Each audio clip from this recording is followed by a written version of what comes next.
आप सब लोग को क्या लगता है, क्या है ये? क्या बूझ रहे आप लोग जी? मोदी जी तो कहते हैं बेटी बचाओ बेटी पटाओ। ये मोदी जी कहे थे कि अपमान मत करना नारियों का, इनके बल पर जग चलता है, पुरुष जन्म लेकर तो इन्हीं के गोद में पलता है।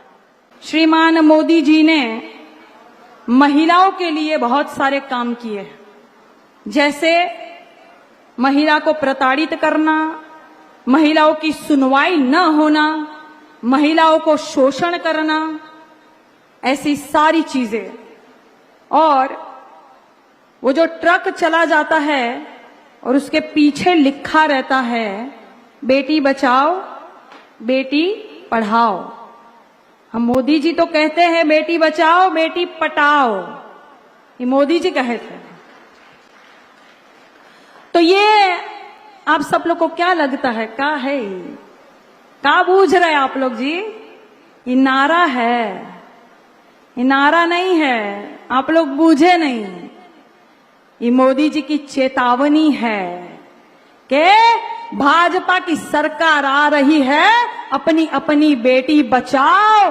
हमने पढ़ाई लिखाई महंगी कर दी है, अपनी अपनी बेटियों को घर में ही पढ़ाओ, बाहर मत निकालना, क्योंकि भाजपा की सरकार चल रही है। इसीलिए भारतीय जनता पार्टी के एक नेता ने कहा था कि ज्यादातर बेटियां खेतों में क्यों पाई जाती है। उनका कहने का अर्थ था कि अपनी अपनी बेटी बचाओ और घर में सुरक्षित रखो। और इसीलिए आप सब ने देखा होगा कि हाथरस का जो कांड हुआ था, खेत में दलित बिटिया की शव को जला दिया गया केरोसिन डालकर।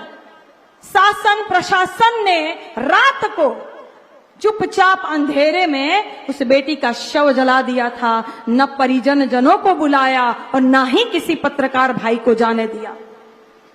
यह हम सबको याद है, हम भूल नहीं सकते। इसीलिए यह चेतावनी है।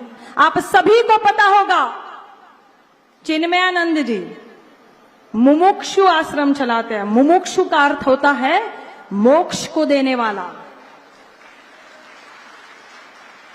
यहां तो मौत को देने वाला है।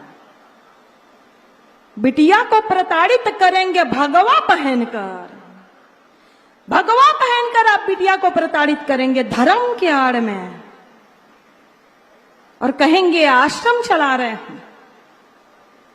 तो ये कहते हैं, ये चेतावनी देते हैं कि बेटी बचाओ, कि अपमान मत करना नारियों का, इनके बल पर जग चलता है, पुरुष जन्म लेकर तो इन्हीं के गोद में पलता है। और ये भारतीय जनता पार्टी वाले लगातार बेटियों का अपमान करते हैं। जैसे मैंने अभी कहा कि भगवा धारण करके राक्षस बन के जो सीता को हरण करते हैं, ये सिर्फ भारतीय जनता पार्टी की सरकार में ही हो सकता है। जैसे आप सबने देखा था कि कोरोना का काल चल रहा था और कानपुर के बालिका गृह में 7 बालिकाएं गर्भवती हो गई थी। कैसे?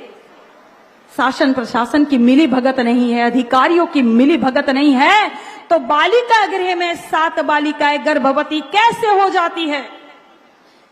कैसे 15वें अगस्त को माननीय मोदी जी लाल किले से भाषण देते हैं और गुजरात में जो मोटा भाई है वो बिल्किस बानो के बलात्कारियों को छोड़ देते हैं।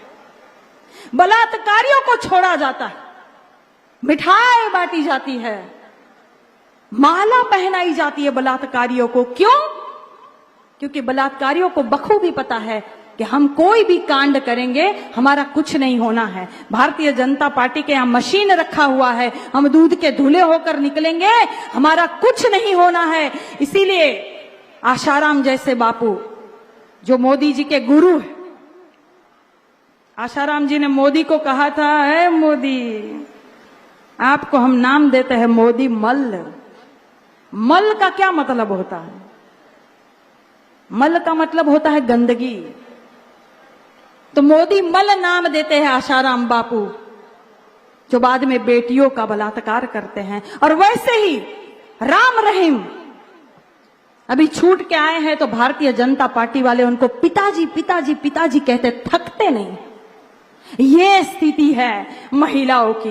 12-12 किलोमीटर तक बेटियों को घसीटते हैं भाजपा के नेता। ये स्थिति है महिला की। इसीलिए कहते हैं कि बेटी बचाओ।